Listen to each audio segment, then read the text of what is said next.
Somewhere between science and superstition, there is another world. The world of darkness.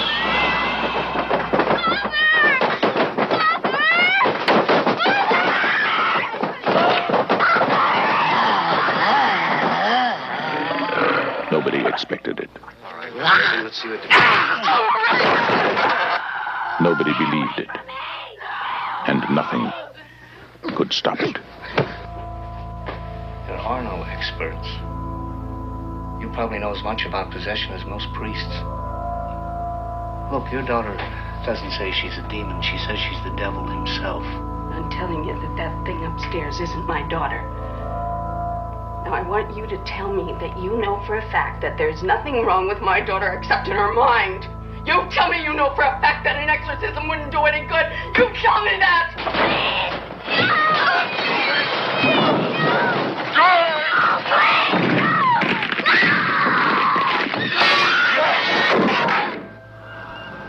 The one hope. The only hope. The Exorcist.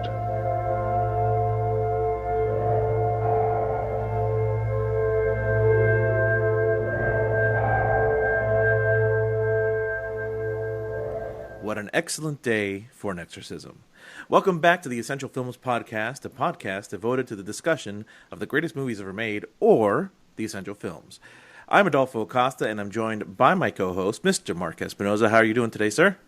I'm pretty good because the power of Christ compels me to be here today. Power of Christ compels you to be here. Also, you know, the fact that we have to get this episode up and out by Halloween, that compels us too. A little bit, yeah, you got to say. So as we are hinting, our episode today is going to focus on The Exorcist. It is our special Halloween episode. Last year we did Halloween itself, the John Carpenter 1978 film, which, by the way, according to the stats that I looked up most recently, it is our most popular episode, is the Halloween episode. Well, this is about to be eclipsed, I think. Number 2, very close behind it, is Star Wars, which was a pretty recent episode. So yes. That's Halloween still the reigning champ currently. All right, so let's kind of move into our main topic here. Let's talk about The Exorcist. As we always do, I kind of like to take a little bit of the history of each of our associations with this movie. When did you first experience this movie? This was definitely at some point in my college years. It must have been like maybe my third or fourth year, which is when I started getting into movies the way I am now. And everybody was talking about, The Exorcist is the scariest movie ever. Exorcist is the scariest movie ever. And I even heard this from my own family, especially my mother, who I believe she told me this was one of my grandfather's favorite movies. And it's just, she remembers seeing it the first time and it just completely freaked her out, and she has trouble watching it.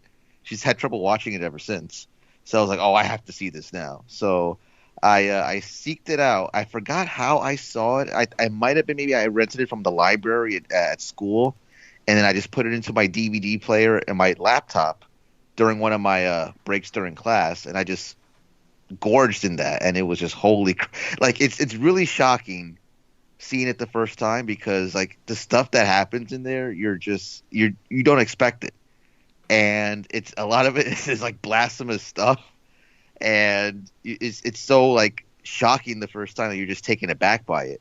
And then as you kind of get deeper into the story, it really gets good after the first 30 minutes, because the first 30 minutes is just basically setting everything up.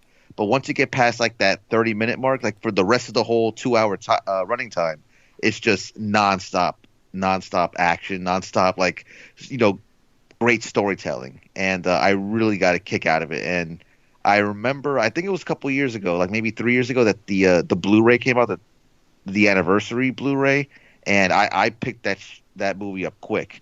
I remember it was pretty pricey the first time it came out, so I waited for the Amazon sale for it. I think maybe 6 months after it came out, it was on sale for $30, and I picked that up right away, and that's what I watched to get ready for this. But I mean, what a classic, man! Yeah, it is absolutely classic. much like you, I didn't see this film until later in life, which is probably a good thing because I don't know if I could have handled it earlier. I had always known about its reputation. I'd always heard about it. And actually, I used to watch, and we'll talk about this movie a little later, but I used to watch the movie Repossessed a lot when I was a kid. Nice. Not getting any of the jokes, just, watching it as like a goofy, wacky comedy. And I kind of never saw the film until I know I've mentioned this before. In 2004, got a Netflix account, and I started going through all like the classic movies that I know I should watch. The Exorcist came up as one of them, and I waited for like Halloween to roll around before I watched it. And yeah, so I watched it the first time. I was probably 24, 25, so we're looking at about 13, 14 years ago.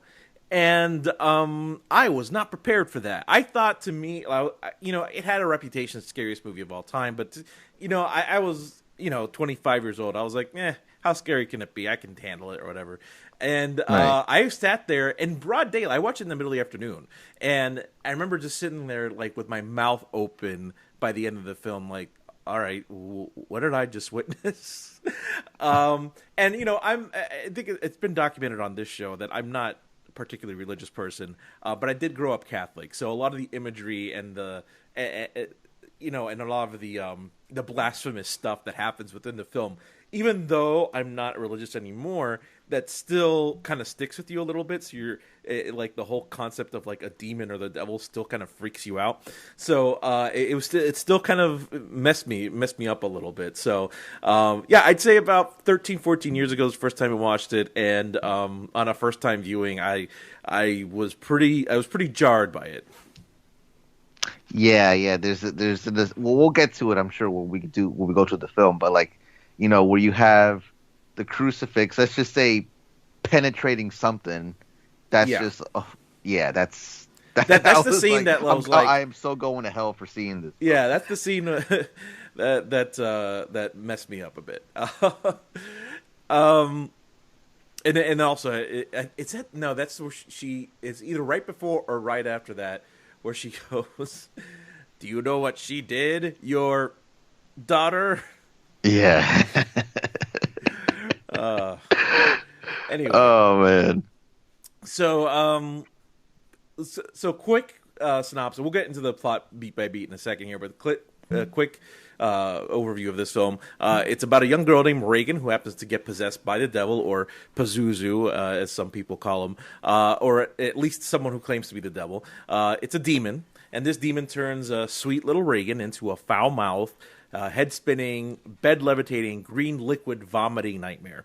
Two priests are called upon to exorcise the demon, Father Karras, who doubts his faith because of his recently deceased mother, and Father Marin, a frail and elderly priest who has battled the demon before. Both of these men of God have to fight the ultimate evil to save a girl's life. It was released on December 26, 1973, so a nice Christmas movie. Directed by William Friedkin, and produced and written by William Peter Blatty, based on his book, The Exorcist, written by himself as well. Stars Ellen Burstyn, Max Von Sydow, Lee J. Cobb, Jason Miller, and Linda Blair. So those are the quick stats on The Exorcist. Yeah. It's I don't know if once we get into like the production, like all the crazy stuff that started happening, like on the set. Yeah, we'll definitely get to that stuff. So the book, so the movie's based on a book by Blatty himself, and he based his book on apparently a supposedly real life exorcism in 1949 of a boy named Roland Doe, and throughout the production, apparently Friedkin had access to like the documents and the diaries of the family of Roland Doe, and used a lot of that in kind of the preparation for the film as well. Now, a lot of people, including myself, who is a hardcore skeptic, feel that the exorcism, which is one of the only documented cases of exorcism at the time that the Catholic Church approved at the time, was basically people just based on the documents and the facts think that it was basically just a mentally ill kid who was acting out. But back then, mental health wasn't as advanced as it is now, so they thought he was possessed by a demon. But Friedkin kind of takes if you listen to the commentary, and you're right, I was listening to the commentary a little bit before we got started. He does kind of sound like a more educated Donald Trump. That's what I'm saying, bro. It creeped me out a little bit. But if you listen to it, I think he kind of is more in the believer side of things. Like, I think he more buys into this stuff than most people do. Yeah, he definitely seemed like that too. Because before the movie, he does the intro for the 25th anniversary of the film. He talks about like the film's themes and about the whole good versus evil battle. And I think just the way he kind of like talked about the subject matter, I kind of agree with you that I think he's more on the believer side. Yeah, and he's, which is interesting because he's kind of I don't think he's an atheist per se, but he's definitely not religious. But he buys into this for some reason. This stuff, yeah. So I think is interesting. Blatty had a producer credit on the film, and he owned the rights to the book. And so he had a lot of say in I was going to say, yeah. He started making casting choices and all that wacky stuff. Yeah. And, but which is in and of itself a good thing, though, because he was the one who insisted on Friedkin directing the film. Initially, like, the studios didn't want him, and I think he used the French Connection as his basis because he wanted the film to have a more like energetic vibe like the French Connection did. Right, and and I hate to brag again. I hate to bring this back to Alamo Drafthouse. That's one of the films I saw there recently too on the big screen. And I mean, that's another classic. I mean, William Friedkin just has an awesome body of work, and you have the 1-2 punch of the French Connection and the Exorcist. I mean, that's awesome. Yeah, I mean, those are two of the best movies of the 70s right there. I'd say like top 10 movies of the 70s are those two right there. Excellent films. And just like in the French Connection, where he was willing to basically drive a car down the street illegally to get the shots for that car chase. He was willing to go to some lengths here in the Exorcist production to kind of get some of the shots that he wanted out of this film, in a way that maybe a little maybe crosses the line a little. Well, let's talk about how this guy, let's just say our boy Billy, bro. He built a set in a freezer just so he could get the shots of the breath as they're talking in Reagan's room. And can you imagine? And it required the crew to have to wear like parkas and winter gear while they're filming this scene. I mean, if the crew had to wear gear, can you imagine being our boy Von Sydow and Miller or Linda Blair without wearing? It was just in a little nightgown. Exactly. Like, I mean, I guess she still has a blanket, but still. But still, man. Oh yeah, that crazy. And now you can just put that breath in digitally, right? But yeah, exactly. but where's the fun in that? Yeah, but no, you have to get them feeling cold on that set. Like, he had to do it. And now there's always this movie has like a reputation of being a cursed production, and with that kind of cursed production, there's some things that are legendary and some things that are kind of myth, and you don't know which is a kind of just a story that's kind of taken a life of its own or what. But along with the keeping them in the freezer, apparently some crew members later went on to say it was so cold that actually started to kind of snow inside the thing, which I think is a little much. But I think it's still kind of funny. Yeah, I think Ellen Burstyn said the same thing. I think she may have said it too. Yeah, but I think it's one of those things where it's a little bit of an exaggeration. Yeah, I think so too. But she said because of that, she can't stand the cold weather anymore. Yeah, well, whenever it snows, she just she thinks of that. She remembers the set, and it brings back bad memories. So, there are a lot of other things that he did to get reactions out of the actors, but I think maybe we go into those whenever we actually talk about those scenes in the film. But a couple of the things I wanted to mention here are the the voice of Reagan once she's possessed, played by Mercedes McCambridge, who's an Oscar-winning actress, by the way, for a movie called All the King's Men, which is a pretty decent movie from the 40s. Who played after Linda Blair's possessed, she plays her voice during the possession. Yes, and I hear. I mean, this was just like basically a minor blurb when I was researching, but apparently, like, Friedkin didn't really like working with her. So when they did when they had to record the dub lines for the TV version, like, he did the voice himself because he didn't want to work with her anymore. Right. Like, I don't know what that's about. I don't know. Probably just being a jerk. I mean, you know how some directors can be. Yeah. So let's kind of get into the meat of the story here. As I said, it's a film obviously about a little girl that gets possessed. The film itself starts off in Iraq with Father Marin, an older priest played by Max Von Sydow, who's kind of, I guess he's retired, but he's kind of like an archaeologist now. He's like digging in ancient ruins and stuff in Iraq and finding different things. He finds a couple little I don't know what you call them, like little carvings of demons, like, I guess, like little ancient demons, deities, whatever you want to call them. And it kind of foreshadows the fact that, you know, he's going to be called back to this. I think you're supposed to kind of get the vibe that he knows that evil has like risen again, and he's coming, and he has to go back to fight it, you know.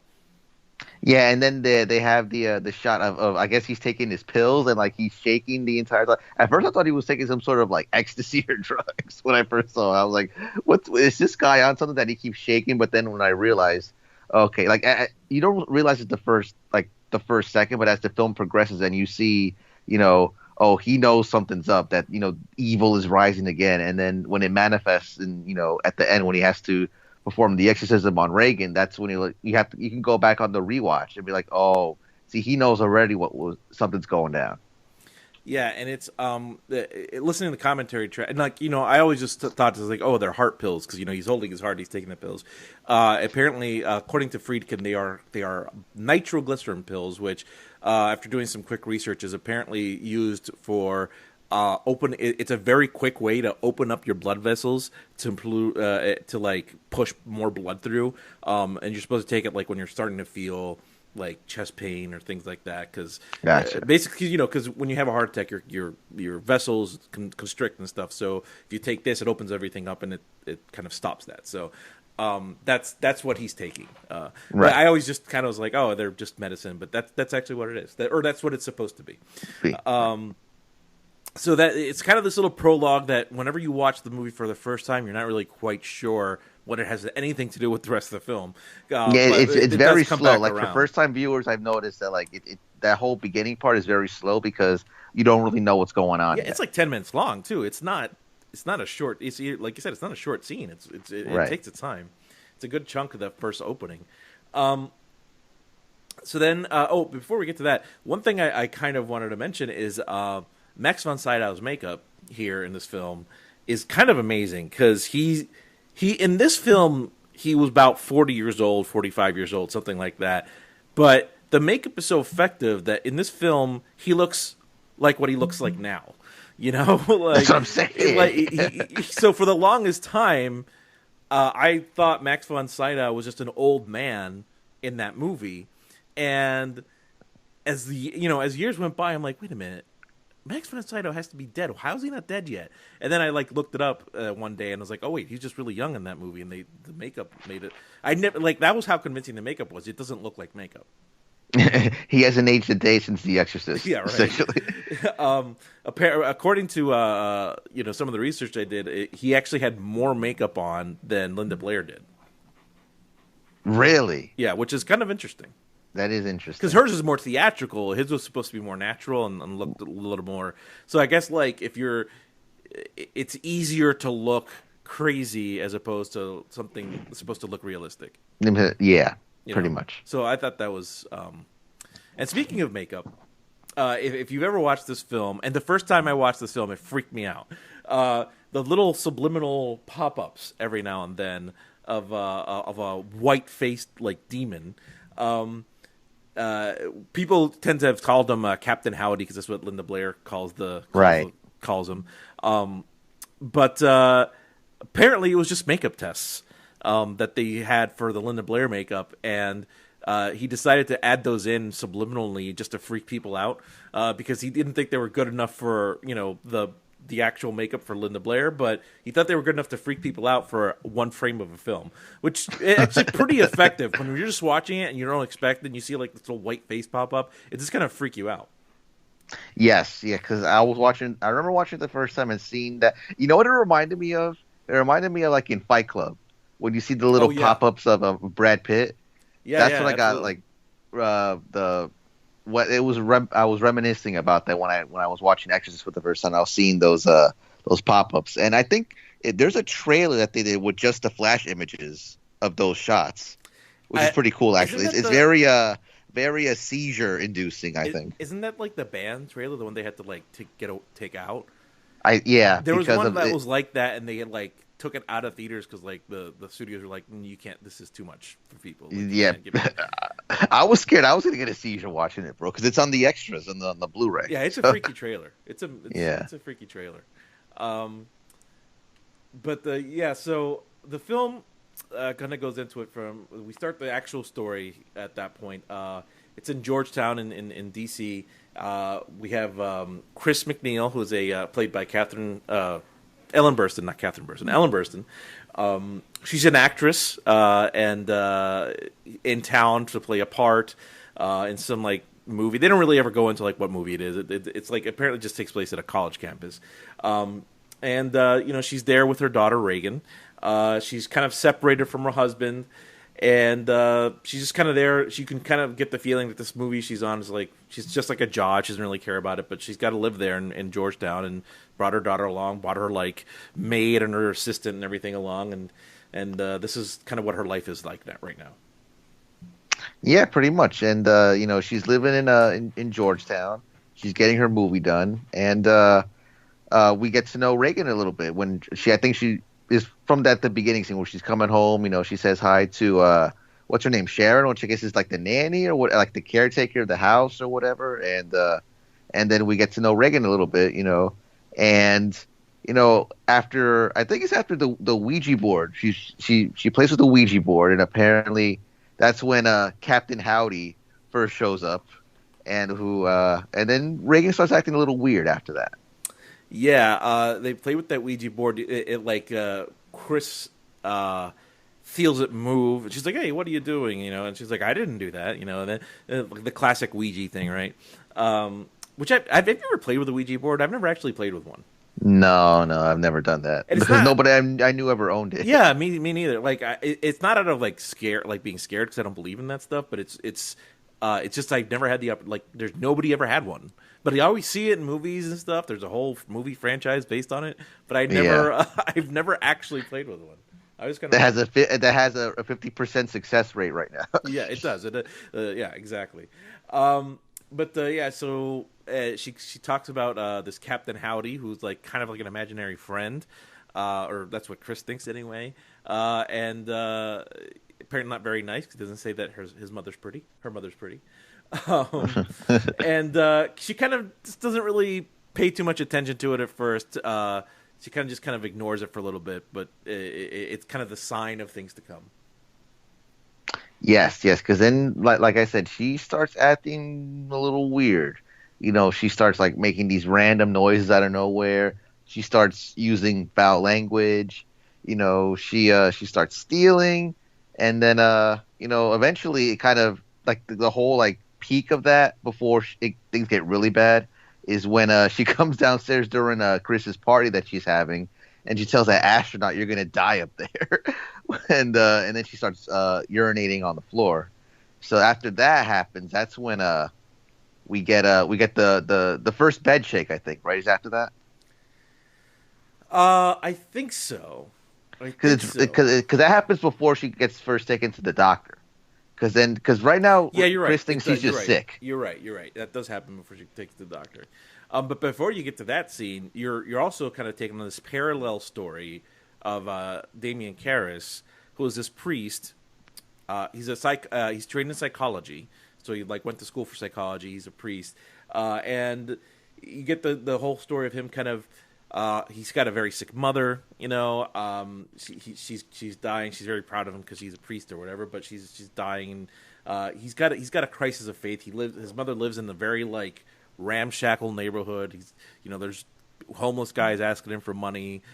He just kind of sees the world in like a very dark kind of place, and his faith is kind of shaken right now, which is, I think, a really good way to set up that character, right, for a story arc later, because he's going to have to overcome that later in the film.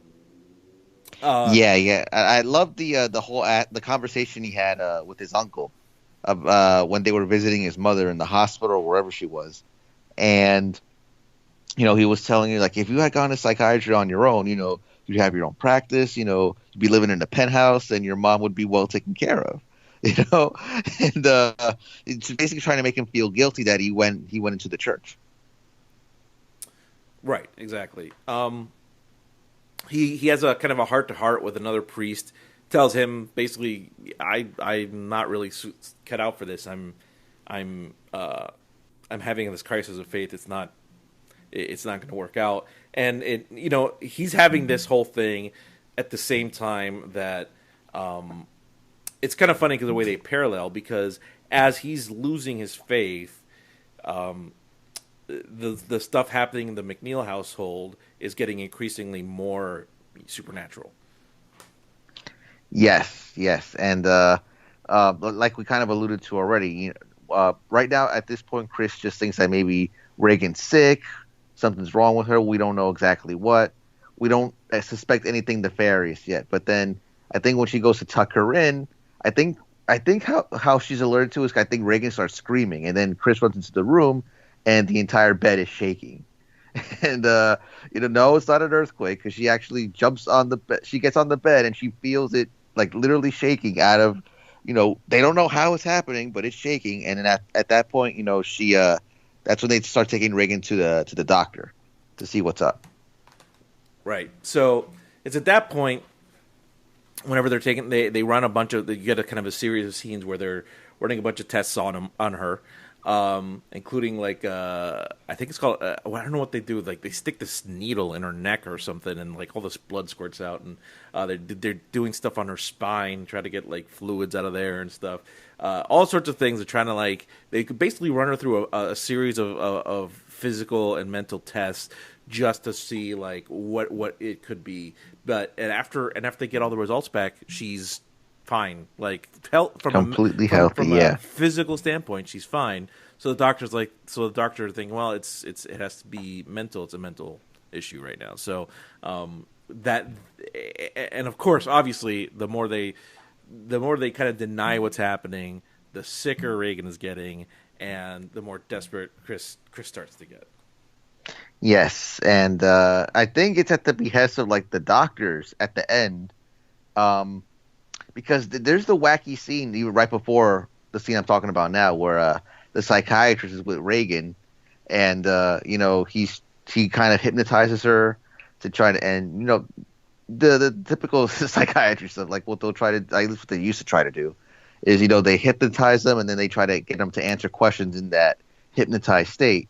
And when the psychiatrist tries to talk to the demon, the demon attacks them. And that's at that point when I think they realize, okay, this is more than just a psychiatric problem. I think we got to bring out the quote unquote big guns. So that's when the scene I alluded to earlier happens, where like the doctors basically kind of skeptically, I think, because I think they kind of know it's bogus because they're doctors, but that's what they kind of on the slide suggest maybe getting an exorcism.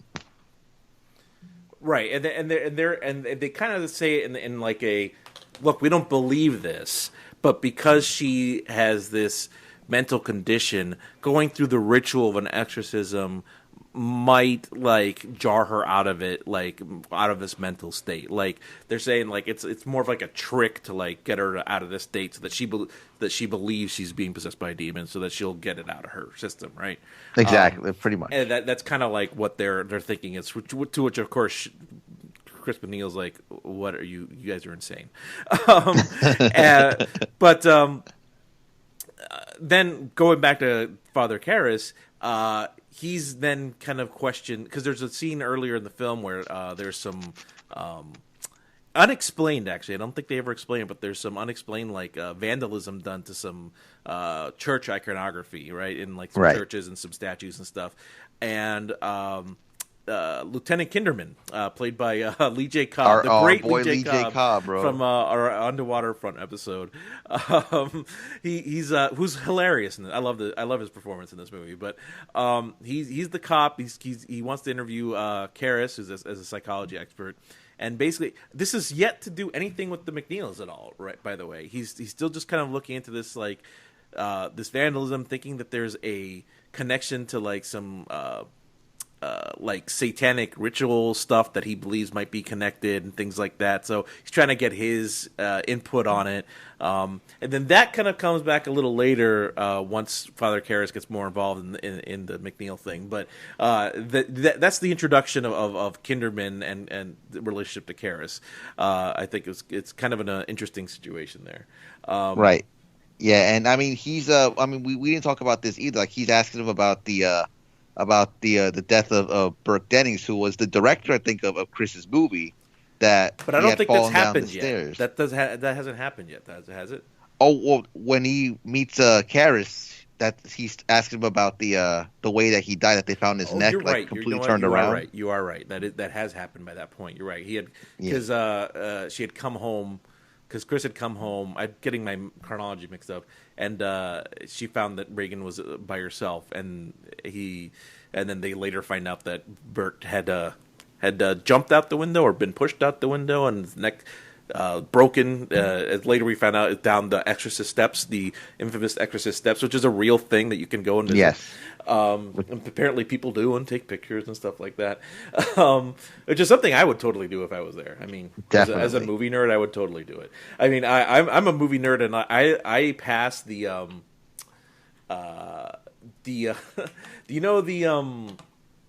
the scene at the beginning of The Dark Knight where it's just the Joker standing there with his mask in his hand with the mask. Yeah, I pass that like on my way to work like all the time. Nice. It's a corner that I pass on my way to the office. So I would totally, and I think about it every time I walk by that point. So like I totally would, if I was in Georgetown, I would totally go to the Exorcist steps. And it's funny you say that because the train that I take to work every day passes in the same tunnel that the cops got trapped in The Dark Knight Rises. So there you go. Oh, I didn't know that they filmed that there. Yeah, they filmed. It's a part of it. It's just basically like maybe like a 2-second scene, but it's a scene with them like running down into the tunnel before they get trapped in, and it's the same tunnel that I take my train in. Oh, okay. Because I knew a lot of that movie was shot in Pittsburgh, and I grew up near Pittsburgh, and boy, do they make Pittsburgh look a lot bigger than it actually is. Yeah, and the same thing with Newark. They shot a few scenes in Newark too, and it looks a lot nicer than it really does. Yeah. So now we get back. Now Kinderman and the McNeil story start intersecting. He goes to interview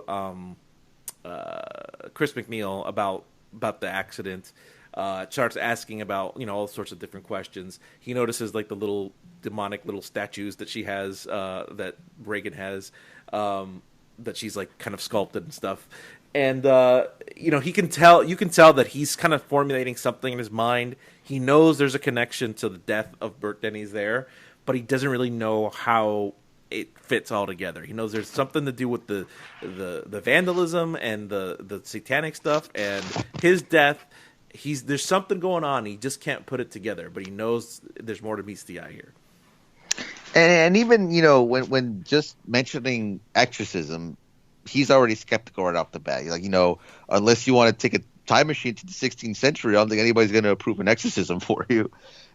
So he knows something's up, but like you say, he kind of needs to find out exactly what it is. So he visits with Reagan.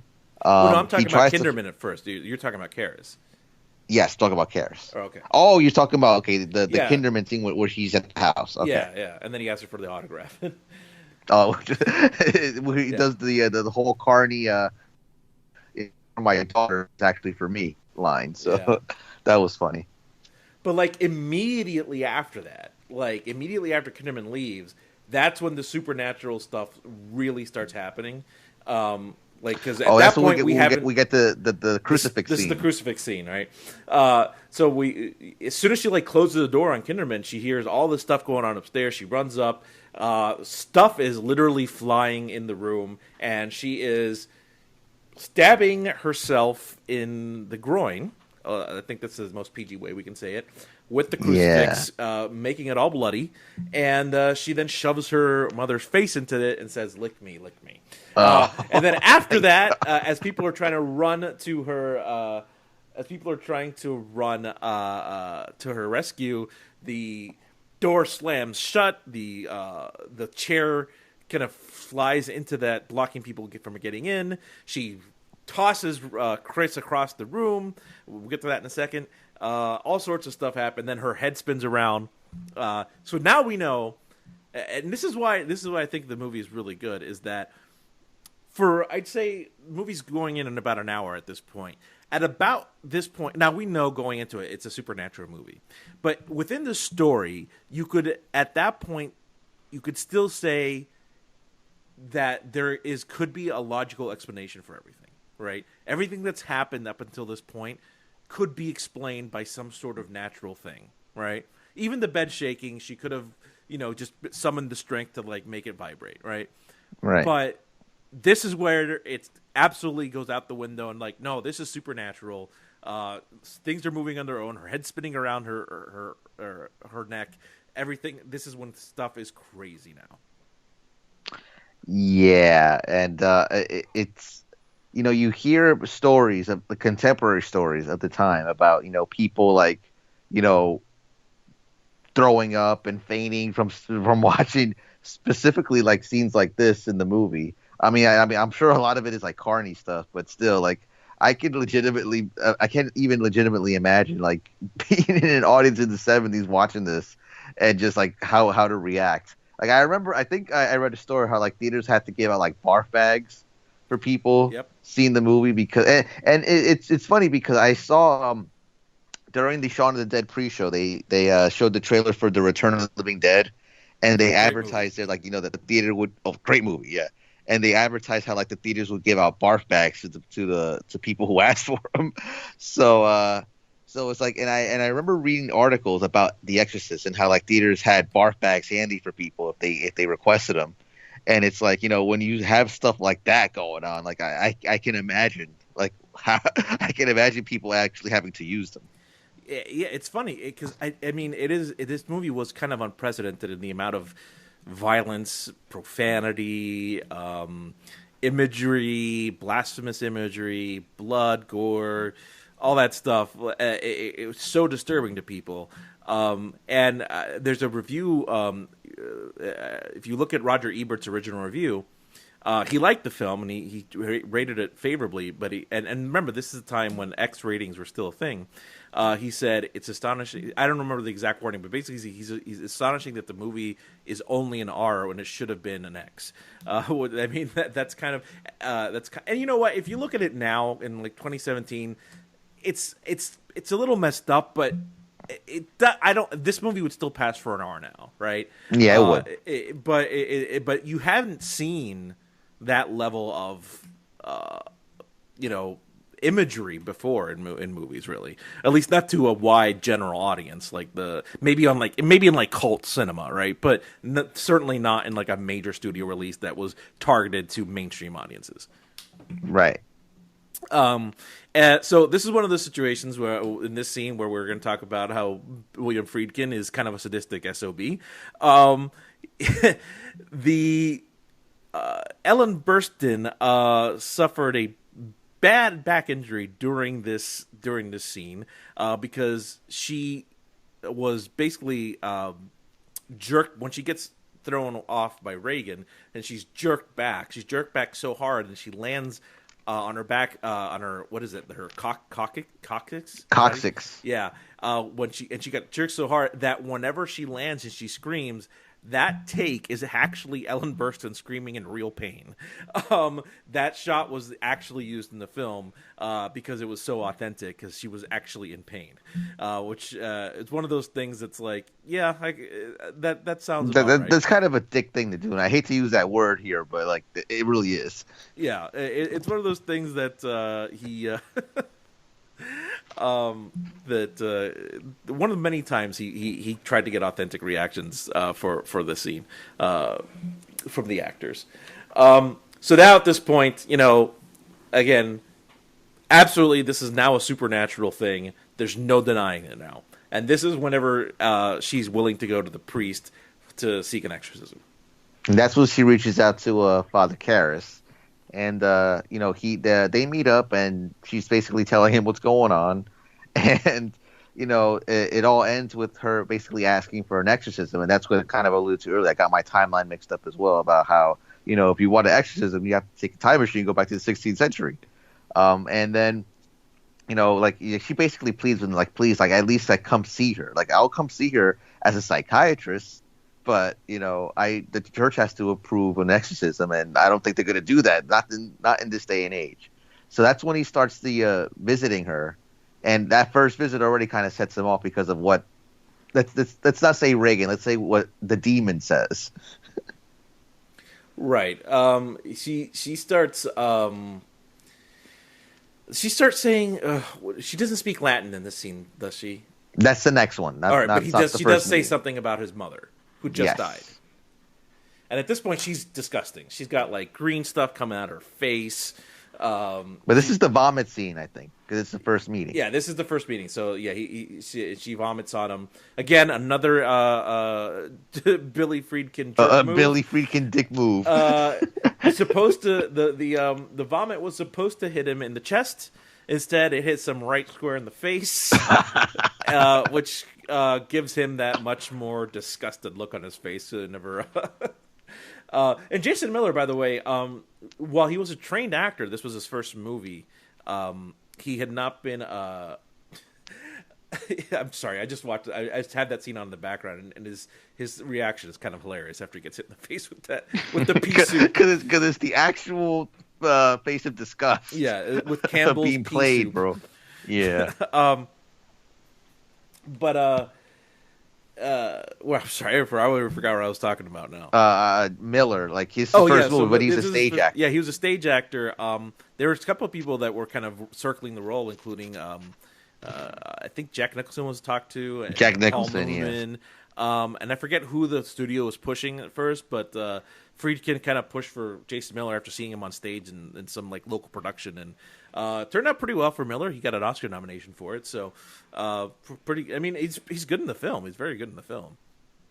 I think Stacy Keach was the one that was hired. Stacy Keach, that was he was hired, and they had to buy out his contract. That's what it was. Yeah. So that's the initial first meeting. He gets puked on. He hears about his mother. He's still kind of, because he's losing his faith, he's still very skeptical about the whole thing. Right, but it's the thing that the demon mentions his mother that starts kind of planting doubt that maybe, wait a minute, maybe this is legit. But he's still it's more of an 80-20. It's BS. That's how his mindset is. Yeah, right he's now. still trying to think of a logical explanation. So he starts listening to some tapes of some of the things that Reagan is. They've recorded some of Reagan's kind of what's the word I'm looking for? Her mutterings or languages or whatever. Yeah. And he hears something that sounds odd. It doesn't sound like a language that he knows, so he takes it to I don't know what you call him, a language expert or something.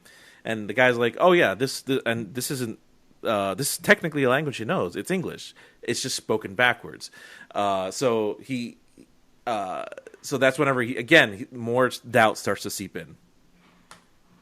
Yes, and then he keeps repeatedly playing back the message, the recordings in reverse, and it's basically, I love how part of the message is the demon was already, the demon knew that Marin was going to show up eventually, so it kept seeing Marin, and then it's uh-oh, so now that's getting real now.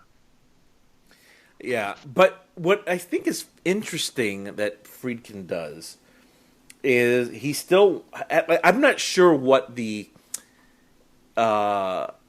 what it is, because I feel like it should have been earlier in the film. But during the second visit with Reagan, he like sprinkles her with water, and she acts like she's in pain. And then he later explains to Chris is like, when I told her this was holy water, she, every time I hit her with it, she screamed in pain. But this is just tap water. It's nothing. It's nothing. So why was the demon acting like that if it wasn't actually holy water, right? So I feel like it would have made more sense to put that in first to try and plant more doubt in your mind. But at this point, we already know that she's a demon. So why put that doubt in her mind? You know what I mean? Interesting. Yeah, maybe that's a bit of a chronological misstep. Maybe that should have gone like before all of it, like you said. Unless it was just to continue playing with Karras's doubts about the whole thing, right? Because he kind of is starting to lean towards believing, especially with the tapes and everything. But that still is kind of keeping him from fully investing. But as we said, we heard he hears the tapes, he hears Marin, and it's shortly after that he goes back to the house and he sees the help. Yeah, I think Sharon calls him, says you need to come in now, but I don't want Chris to know about this. So he shows up like in the dead of night. She lets him in, and they go into Reagan's room, and then they kind of open up her shirt, her blouse, whatever, and on her belly you see the words "Help me" show up on her stomach, and that's when there's no more doubt in Karras's mind. Right.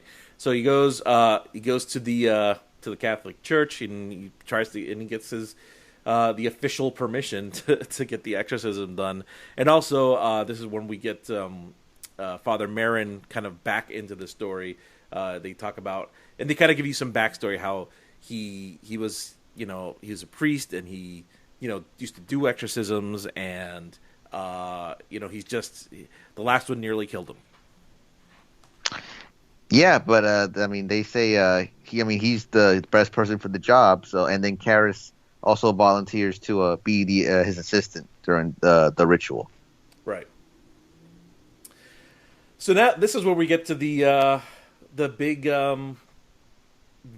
climax. Big climax, and it all starts with the infamous, or not infamous, but the iconic shot of the taxi cab pulling up to the house, the light coming out from the window, and you see not Karras, but Marin coming out of the taxi and walking up to the house. An image that was used in like every single promotion of the film, and is still to this day immediately recognized for this film. It really is an amazing shot. It's a fantastic shot. You know what? Because we're talking about it, let's give credit where credit's due to the cinematographer here. Owen Roisman and Billy Williams were the cinematographers for this film. So credit to those two guys. I'm not sure which one composed the shot, but it's an amazing, beautiful shot. Yep, and it's an iconic shot too. That whenever you think of The Exorcist, that's the first thing you can think of is that shot. Yeah. So we come in. Marin's pretty much all business. Marin's pretty much all business. He starts kind of telling him what to expect up there. Don't listen to him. Don't listen to the demon. The demon's gonna lie. He's gonna mess with your head. Don't let him. And it's time to go into action. Yep. And he tells him too, the demon will lie. You don't listen to its lies. But what it'll try to do, it'll try to sprinkle in some truth with its lies. It's all a psychological ploy. Like, don't listen. And then that's when they step in, and then they get the show on the road. Yeah, and at this point, it really is just there's not much to talk about here. It's just we get a good deal of the special effects that the movie's famous for, like the Reagan levitating off the bed, more puke in the people's faces, the slashing of the skin whenever they pour the holy water on her. And then obviously the infamous line, the power of Christ compels you. Yeah, one of the more famous lines I think in horror cinema, and I think everyone knows that line. Yeah, it's been parodied so many times in the years since that movie, but it is a great line though. And then the scene that it actually takes place in is really powerful, and it really at this point you're just entranced by everything that's going on in the movie, and it comes at a really at the perfect time, I think. Yeah. And what I also appreciate about this is that it happens in rounds, right? So they have the first encounter, and they're in there, and they're trying to get they go in there and kind of hit her with a couple shots first, and then she pukes on the, what did they call that sash that the priest wears, that purple, like the purple robe thing. Yeah, she pukes on that thing, so they kind of go away, they wash it off, and then come back for like round 2, right? And then they do a little more of an exorcism, but then they have to take a break because of Marin's heart, right? So it's like back and forth. And there's a shot where we see Marin like from below, and he's like raising his fist, and like just be gone, demon, all that stuff. Yeah, it's a fantastic scene. Yeah, there's a lot of great stuff here, and I believe, what is it, like the third or fourth go around that Marin has to tell Karis to leave because of the stuff that the demon's saying. Right, because he's going, why you do this to me, Jimmy? Why you leave me to die? Dimmy, bro. Dimmy. Yeah, I couldn't help. I laughed every time I heard that name. Why you do this to me, Dimmy? Dimmy. So he's obviously way too affected by it. Marin tosses him out of the room, and he's kind of left alone with him, which of course is a bad idea. Which is a bad idea. Bad idea for a guy with a heart problem. So Karis recovers a bit, goes back in, and he finds that Marin is now dead. Yep, he tries to revive him, and he's obviously had a heart attack. Tries to bring him back to no avail. So Marin is dead, and he sees the demon on the bed kind of giggling at him and just toying with him at what he's done. And then that's when Karis loses his mind. He just loses his mind, grabs Reagan, starts screaming, like basically beating the crap out of her and saying, "Take me, take me!" And finally, the demon enters his body, and without a second thought, before letting it really take over, he jumps out the window, down the steps, breaking his neck at the bottom of the stairs, killing himself and presumably the demon in the process. I don't think he died right away, because Father Dyer that's true. To do the last right. He's not dead right away. You're right, but he's definitely he's practically messed up. Yeah, he's practically dead. Yeah. So at this point, we look at we see his body at the bottom of the steps. Blood is all around them. Kinderman, who is coming back for whatever reason, he runs up and he sees the mess of what's going on here. So now he's kind of still involved with the case. And we see Reagan's face. She's back to normal. She's freaking out. She's crying. And Chris is holding her. And then that was the big climax of the movie. That's where, okay, she's safe now, right? That's what it is. And like you said, we see his friend, I forget his name. Father Dyer. Father Dyer. And I believe that actor was actually a priest, right? Yeah, Father O'Malley, I think. William O'Malley, I think was his name. Yeah, you're right. I'm looking at the cast list. Father William and O'Malley. He was one of the technical advisors. Yeah, so he, and again, another Billy Friedkin move. Not trusting a Billy Friedman dick move. Yeah. Not trusting that the O'Malley was getting the right performance out of him during the last right scene when he's like, "Do you trust me?" And he goes, "Yes." And he slaps him across the face to get him to kind of be a little more shocked, and then that's the kind of scene he used to get him to be a little more authentic in his. In how upset he was at the very end of the film. And that really peeved off a lot of the crew who were Catholics, by the way. Yeah, absolutely. And then so at this point, Father Dyer is, that's when he takes his, he says, "You want to make a confession?" And, he kind of squeezes his hand and he starts giving him his last rites there at the end. Yeah, really powerful stuff, man. It's just... What a way to... It's not the end of the movie just yet, but it's like that's the big climax. That's the big payoff. And man, it just tugs at the emotional gut there. And it is really a good it's such a great story arc for Karis, because he starts the movie crisis of faith. He's not he's losing his faith in God and Catholicism. He doesn't even he's kind of almost turning into a skeptic. And then by the end of the film, he has now gone. He's found his faith again, and he sacrifices himself by allowing the devil himself into his body to get away from it to save the life of a little girl, and then ends up killing himself for the greater good. So, that's a great character arc for him. Definitely, yeah. Well, great payoff. So then we get our epilogue. Apparently Chris is done with her movie. They're starting to pack up the house, and they're gonna leave. They're gonna leave for now, and we see Father Dyer kind of walk up, and they kind of have a little goodbye because Father Dyer was friends with Chris McNeil. That's how they got. That was the connection to Karis, and she gives him. He gives her like a pendant that Karis had earlier in the film, and whenever whenever Reagan comes out and she sees the priest collar, she kind of has this instinctual response to give him a hug and kiss him, even though she doesn't remember anything. She has she has like a compulsion to like thank this man who she's associating with saving her life. Right. And then they drive off, and the film kind of the ends with the titular music, the very creepy tubular bells that are very familiar to movie fans, and that's The Exorcist. Interestingly, though, the film has another ending. If you watch the extended cut, it actually goes on after that. And Kinderman comes back, and he has kind of a little moment with Father Dyer at the end, and they both walk off together. Yeah, well, it kind of alludes to an earlier scene, the earlier scene when Kinderman was talking to Karis, and he was talking about how I got movie passes. Yeah, and he tries to get him to go to a movie with them.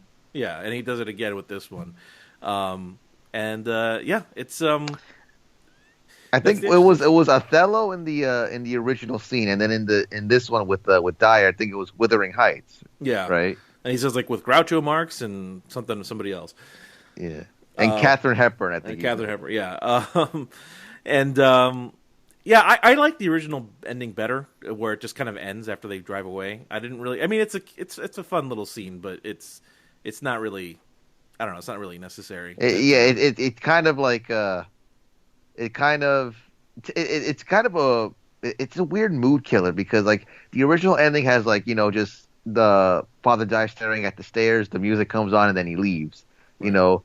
The conversation that Kinderman has with Dyer, I mean he's trying to make buddy with him. It seems so out of place for the mood that it's trying to set there. Right. The other kind of big, the extended director's cut. If you watch it, it has a bunch of stuff added to it. Mostly, it's like a couple new effects, a couple like kind of inconsequential scenes. But the big ones are the ending and the spider walk. The spider walk, which was originally cut for two reasons. One, Friedkin just didn't like its placement in the film, and two, it just the effect didn't look good because you could still see the wires. So they it was like in 2000, whenever they released this in theaters, they erased the wires digitally, and I think they added some blood coming out of her mouth and stuff, and they put that back into the film. Yeah, and it's quite the visual mind. You know what? Yeah, it's an awesome shot. Don't get me wrong, I like it. But I don't need it in the movie. It's not necessary. I can see why it was cut, and because the placement when it goes back into the film, it's before the scene with the crucifix, where that everything has gone totally supernatural, right? Right. So by putting that before that scene, you kind of ruin everything has a natural explanation. And with that scene, and it kind of interrupts the flow of things. So I'm glad that it's not like in the cut. I actually prefer the theatrical cut to the extended cut. Well, I mean, if Bray Wyatt can do a natural spider walk, then I guess Well. maybe that's the idea. Maybe it is still a natural thing. I guess. I don't know. So this film, kind of a legendary hit. It was a massive, massive hit. Grossed $441 million at the box office in 1973, which adjusted for inflation is $1.8 billion. It had kind of, and it's funny, if you go on YouTube, you can, I forget, and I think it's on the DVD extras too, and the Blu-ray extras, but if you go on YouTube, you can find it too, of like, news stations like interviewing people's reactions after they come out of the film, and it's, yes, those are always fun to watch. And it's just like people are literally passing out, people literally got sick, people are just so disturbed by this movie. And when I first saw it, and 10, 15 years ago, I was disturbed by it. But at least I had the context of growing up with like R-rated movies and things like that I'd seen before, so I wasn't as disturbed by it, right? But like these people had never seen anything like that before, so it was a huge cultural phenomenon. Yes, yeah, and I mean that's what I alluded to earlier when I was talking about how the theaters were giving out the barf bags, because I read that in an article, and then I saw a few of the videos too that you're alluding to with where they interview the people outside the theater. And it really is. It's a great snapshot in time. So if anybody has time, definitely go check those out. Yeah, I kind of. It's one of those times where, there are certain times when I'm watching old movies where I kind of wish I could go back and kind of experience that film for the first time with audiences of the time, right? So and I think about this with a couple examples. Like, I think about Empire Strikes Back. And I think about what the audience reaction must have been during the "I Am Your Father" reveal, right? Right. Or like in The Wizard of Oz, whenever they go from black and white to color, like that must have been super cool to see in a theater in like 1939, right? Right. So, and this is kind of another one of those movies. Like, I really want to just be. If I had a time machine, I would love to be in a movie theater when The Exorcist was showing to like a packed audience to see their reaction, because I think that would have been kind of fun. I actually had that thought too, and I forgot to mention this at the beginning of the show. We were talking about Alamo, but I was also there for they did the double feature of the Texas Chainsaw Massacre 1 and 2, Mm-hmm. and after kind of being able to revisit that, and especially on the big screen for the first time, I kind of had that feeling too, like, wonder what it was like in 1974, 72, whenever that movie came out, being there and watching it with audiences and seeing like how shocked they were at like the violence, even though it's toned down by today's standards, but like at the time, I'm sure like people like flipped out about it. And from what and the thing is with Texas Chainsaw, there is violence in the movie, but you imagine a lot of that violence. Yes, like there is blatant violence on camera, but a lot of it is implied. Like you don't actually see some of it too, so it is kind of the movie messing with you. Yes. And speaking of Texas Chainsaw, so when you went to see it, did they? How was the picture quality? Grainy, just like I like it. Okay, because I think it was a 35 millimeter. All right, because I have the Blu-ray of the original, and it's like cleaned up and stuff, and it kind of loses something. Being It loses so it, clear, because it kind of is a movie that needs to look kind of crappy, Because the first time I experienced the movie was like on a VHS tape, which was like poor quality, and it like those kind of like grind. I don't know if it's technically a grindhouse movie, but you know what I mean. Those kind of like grindhousey kind of 70s exploitation horror movies. They kind of burns, with the cigarette burns. Yeah, and they like kind of need a little like dirt to them. You know what I mean? So like. I have the Blu-ray, but it's kind of like, it looks too pretty. Yeah, I agree. Like I have that same Blu-ray, and it looks good. Like the restoration is really good. It looks super clean and cut, but a movie like that really shouldn't look like that, and it should look the way it looks on the big screen in 35 millimeter with all the spots and the cigarette burns and the cuts.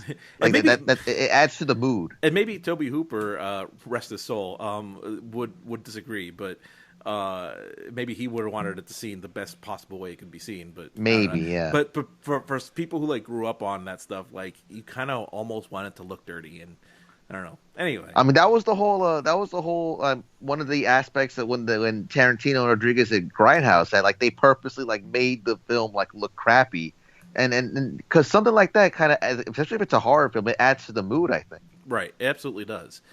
Because the other thing especially with Chainsaw, is that when I first saw it, again, it was on tape and VHS tape, well-worn copy. So like, you're not getting high definition. So when you're watching it, because things aren't clearly in focus, because of the graininess of the VHS tape, you don't necessarily see things coming at you. You know what I mean? So I think that gives it something. Yeah. I don't know. Anyway, so The Exorcist, again, big, huge box office hit. Pop culture resonance, and it also got awards recognition. It was nominated for a lot of Oscars that year. Something I don't think has happened in a while. A horror movie getting nominated like that. Like, I think maybe Silence of the Lambs was the last time something probably like a that's horror the last movie one was that accepted by the Academy. But it was nominated for Best Picture, Best Picture. Yeah, nominated for Best Picture. 73, so that would have been the year that The Sting won, which is a good movie. Best Actress for Ellen Burstyn, Best Actor for Jason Miller, Supporting Actress for Linda Blair, and these are nominations, not wins.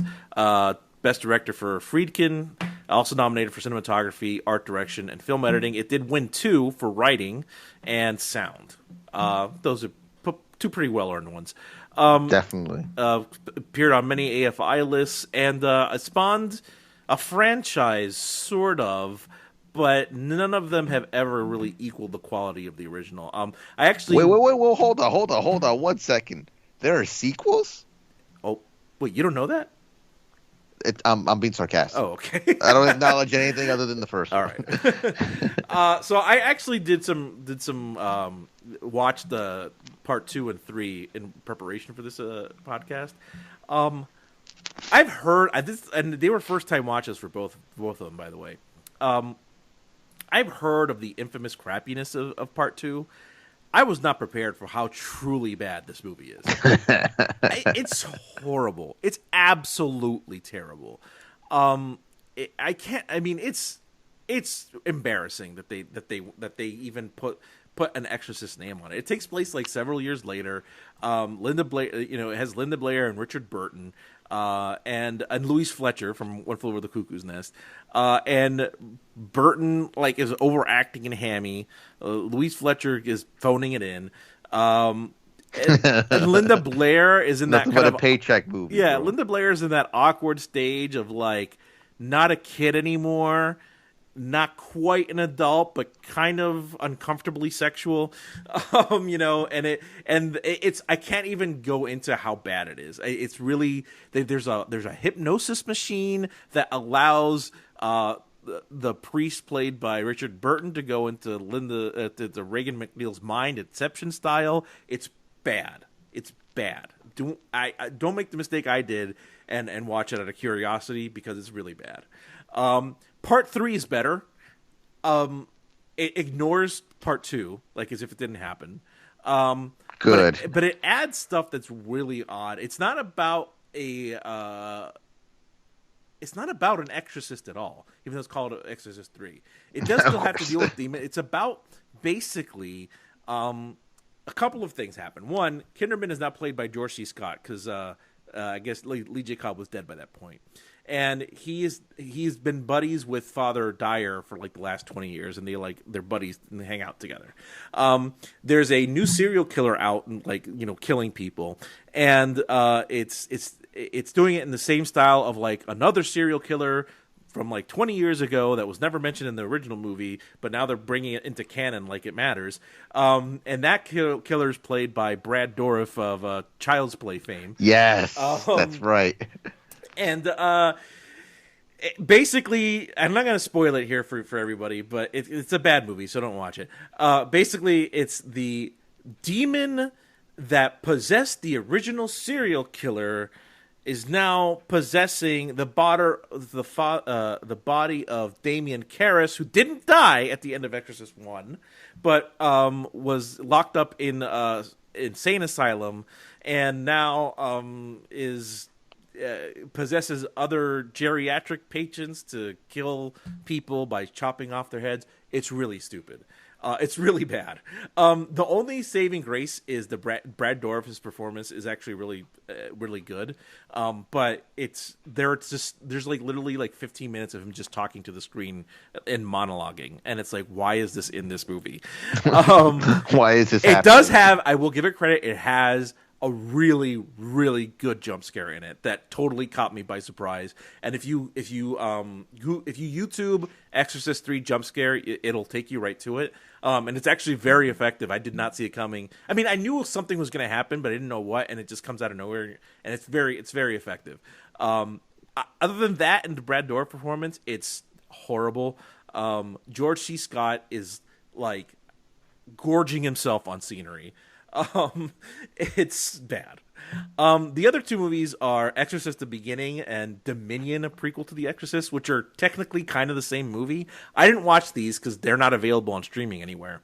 But it's apparently Exorcist: The Beginning was one cut, and the first technically movie that was made was Dominion, but the producers didn't like it, so they recut it.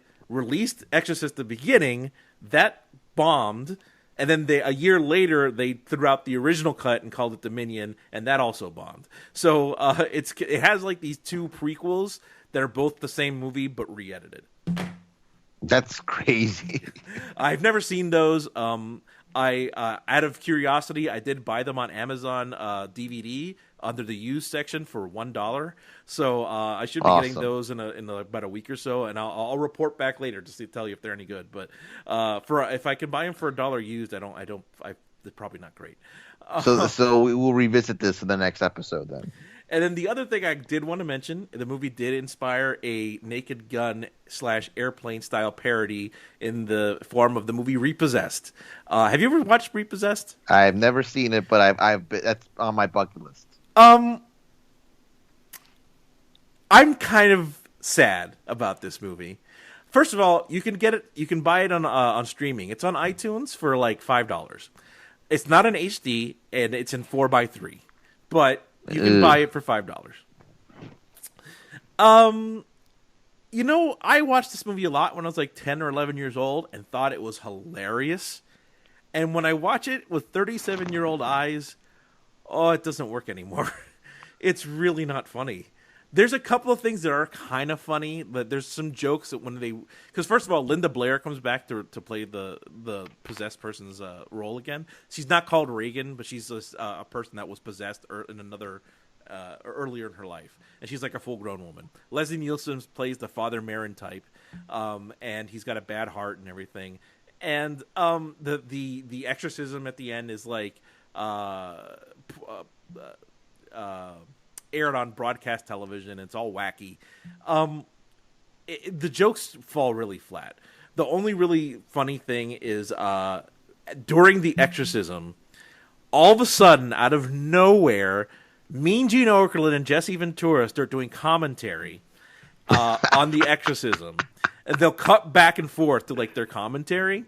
And there's a line in there that I can't believe, because this is 1990, and given what was going on with the WWF at the time, I can't believe that Vince McMahon was okay with this.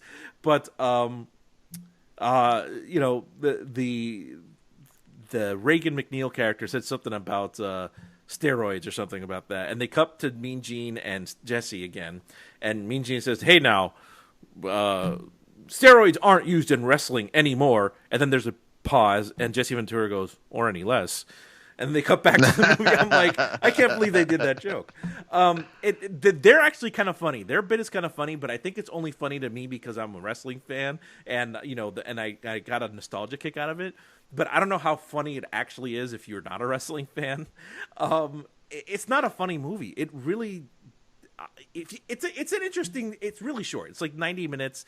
If you want to watch it and pay the $5 to watch it, go for it. But it's not funny anymore. Like, I thought it was funny at 10 years old, but it's not funny as a 37-year-old man. It just really isn't. Interesting. I mean, I have been wanting to watch it for a while because I've heard a lot about it. So I'll probably still check it out. And $5, I mean, you can't really beat that on iTunes. So yeah, it's if you're bored, go for it. But it's interesting to see it as like a double feature. But some of the jokes are really bad. And here's why I think it doesn't work, is because Leslie Nielsen, like, he's funny when he's not being hammy, like when he's being serious. Like in Airplane and Naked Gun, he's being serious in a comedy situation, and that makes it funny, right? Right. But in this, he's being really like hammy and like mugging at the camera and doing all sorts of stuff. He's talking in like a Swedish accent and stuff. It's not good. That sounds depressing. Yeah, but that is so I would not recommend that. I do recommend a few films out of the era though. Two by Friedkin and one other not possession, but kind of devil-inspired movie. The Friedkin movies I would recommend are The French Connection, which we talked about earlier, and Sorcerer, which is a famous flop of his, but it's an excellent movie with Roy Scheider. Have you ever seen Sorcerer? I have not seen it. Do you know have you heard of it? I have. So, for those who don't know, Sorcerer is a remake of a 1950s movie called The Wages of Fear, which is about a bunch of kind of outcasts in like the Latin America that get this job to transport nitroglycerin and dynamite across very rocky terrain throughout the jungle. And if it even shakes a little bit, everything will blow up. But there's a really good payday involved, so all these desperate men like sign up to do this. That's what the movie's about. It's a remake. And it's one of the rare exceptions where the remake is almost or just as good as the original. I would highly recommend Sorcerer before I recommend The French Connection, because French Connection gets a lot of love. A lot of people have already seen it. I would recommend Sorcerer first because it's something that not a lot of people have seen, and it's really, really freaking good. And the other one, kind of more occult or devil-inspired, I would recommend is Rosemary's Baby. They're kind of Halloween. Great one. Not about possession really, but it's certainly about the devil. And one of the best horror movies ever. Do you have any recommendations based on The Exorcist? Don't do the sequels. Like I said, like you kind of already talked about. Like I don't. There's only one movie called The Exorcist. Everything else doesn't exist. Off the top of my head, I can't really think of anything. I mean, you picked some really good ones though. So I think we're just going to leave it at that. All right. So The Exorcist is available on pretty much any streaming platform where you can buy or rent films digitally. It's also on physical media. I have the, I don't know if it's an anniversary edition, but it has the extended cut and the original cut in the same box. It's a digibook, and it has like a cool little like book inside of it that's called the Friedkin Connection. It's like a memoir. It's a pretty decent set. If you're a fan of physical media, I would recommend that one. But you can also buy both versions digitally online at on your normal streaming platforms. So now it's time for our next movie. And let me bust out the random movie generator. It took a break for this month since we were on Halloween, but now it's going to come back since we're going to go back to more normal movies. We'll probably take another break from it in December for a Christmas themed movie. I haven't decided what that's going to be yet, but for now, before then, we're going to bust out the random movie generator. So, all right, let's hit the button and see what happens.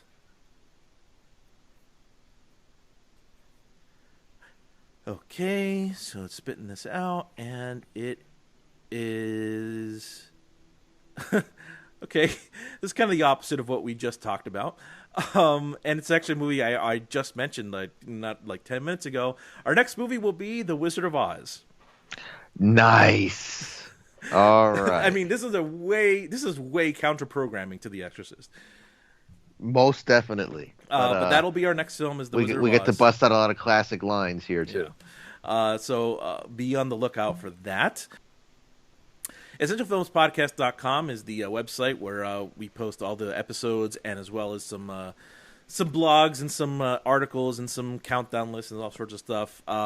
EssentialFilmsPodcast@gmail.com if you want to send me a message over email. You can like the Essential Films on Facebook, and you can follow @Essential Films on Twitter. And also, I just started a YouTube channel.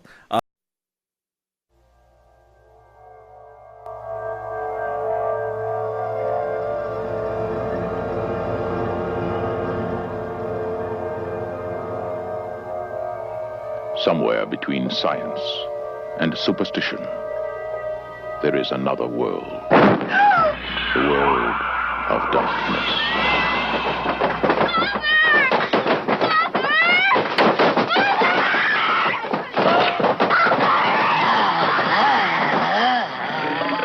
Nobody expected it.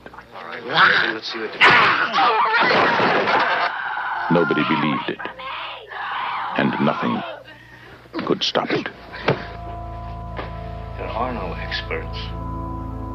You probably know as much about possession as most priests. Look, your daughter doesn't say she's a demon. She says she's the devil himself. I'm telling you that that thing upstairs isn't my daughter.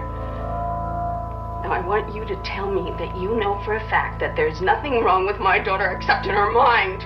You tell me you know for a fact that an exorcism wouldn't do any good. You tell me that!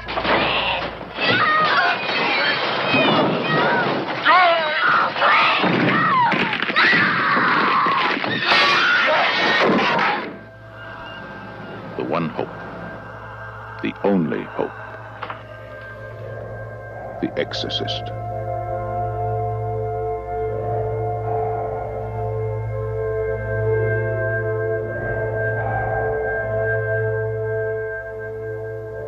What an excellent day for an exorcism. Welcome back to the Essential Films Podcast, a podcast devoted to the discussion of the greatest movies ever made, or the essential films. I'm Adolfo Acosta, and I'm joined by my co-host, Mr. Mark Espinoza. How are you doing today, sir? I'm pretty good because the power of Christ compels me to be here today. Power of Christ compels you to be here. Also, you know, the fact that we have to get this